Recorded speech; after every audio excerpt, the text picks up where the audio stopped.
Have you ever just looked at a word in English and thought, that makes absolutely no sense? You know, with all the silent letters, the weird rules, the words that just don't sound anything like how they're spelled?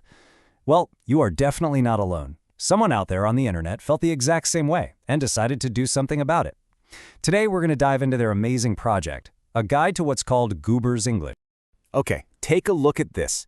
Right now, it probably looks like total gibberish, but what if I told you that's a line from a fairy tale you know by heart, just written in a much more logical way?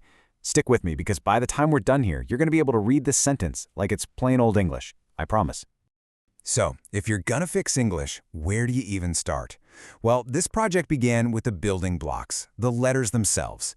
The first step was to tackle all those sounds that take 2, sometimes 3 letters to make.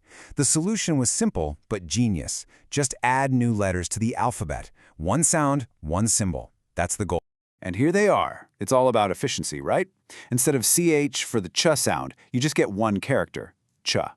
That super common th sound, it gets its own letter, the, which is actually borrowed from Old English. Even the sh sound in a word like shoe gets streamlined into its own character, sh. It's all about creating this really clear one-to-one connection between what you see and what you say. And you know what I really love is that this isn't some ancient, rigid system. It's a living, breathing project. The creator even has a placeholder letter that they haven't quite figured out what to do with yet. It just shows you this is a fun, creative experiment that's still evolving. Okay, so if you're bringing in a bunch of new, efficient letters, what's the next logical move? Yeah, you got to start cutting the old ones that are now redundant or, just a pain to deal with. First up on the chopping block, the letter C. And the argument here is just plain simple. Why do we even need it? If it makes a K sound like in cat, just use a K. If it makes an S sound like in cell, use an S. And for that ch sound, well, we've got our new letter ch for that. So sorry C, you're officially retired. Next up is a letter that the creator has some, well, let's just say strong feelings about. The letter W. The reasoning for getting rid of it is actually kind of practical. Saying its name, W, has 3 syllables, which makes reading acronyms like WWW a real mouthful. The solution? From now on, the W sound is made by the letter Q. Just Q. And I am not kidding about the strong feelings. Just to give you a little taste of the personality behind this whole project, here's a direct quote from the creator about the letter W. Yeah, they don't hold back. And honestly, it's that kind of passionate, funny take that makes this whole thing so much fun to explore. And then you get to rules like this, which are just fantastic. It's pure style. In Goober's English, there is no lowercase x. None. And why? The reasoning is just perfect. If you're going to go extreme, you got to go all the way.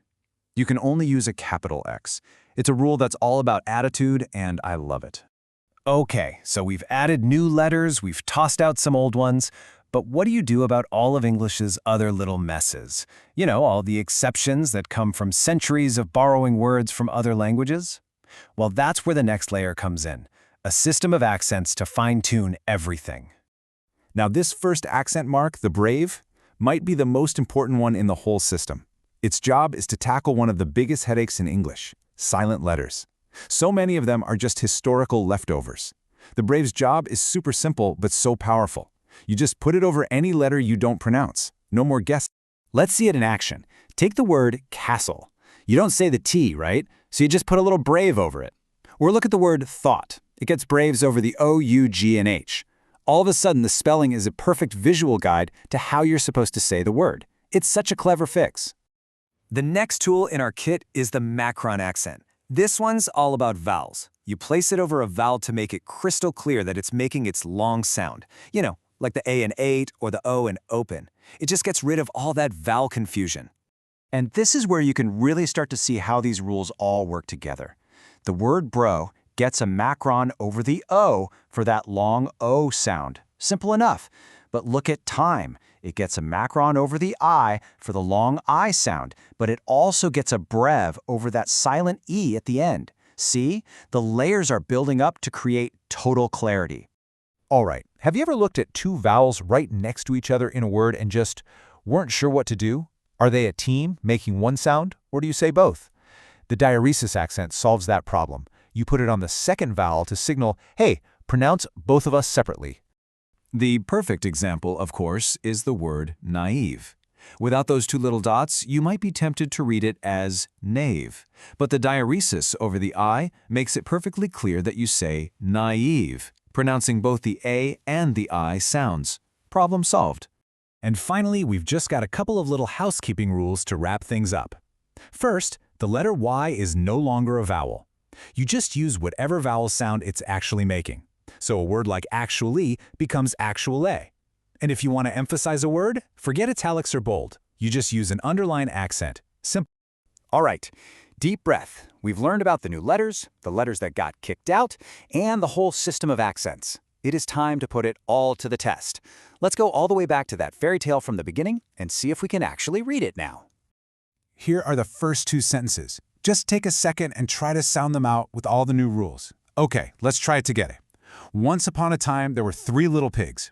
One pig built a house of straw, while the second pig built his house with sticks. See? It's starting to click. It actually makes sense now. Let's just quickly break that down. You can see the bracket giving us the TH sound in there. The Q is doing the job of W in the word were. Those little breves are all over the place marking silent letters in once, time, and house. And there's that macron on the I in time telling you it's a long vowel. Every single piece has a job. And here it is, the moment of truth, the full sentence from the very beginning. Let's try to read it. A big bad wolf saw the 2 little pigs while they danced and played and thought what juicy, tender meals they will make. Now that you know the rules, you can translate it. A big bad wolf saw the 2 little pigs while they danced and played and thought what juicy, tender meals they will make. Look at that. It's perfectly readable. And if we look even closer, you can see quolf for wolf with that sneaky silent L now clearly marked so you don't say it. Saws becomes sarak with the Q making that W sound, and in the wolf's thought you see the macrons clearly marking the long vowels in juicy. It all just works.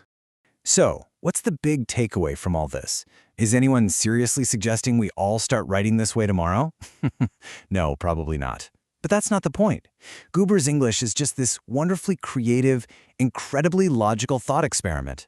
It's a playful but really smart look at all the weird quirks of the English language and one person's amazing attempt to iron them all out. And that leaves us with one final thought. Language is a living thing, right? It's always changing. This whole project is just one person's vision for how it could be more logical. So it makes me wonder, what about you? If you could snap your fingers and change just one single rule about the English language, what would it be?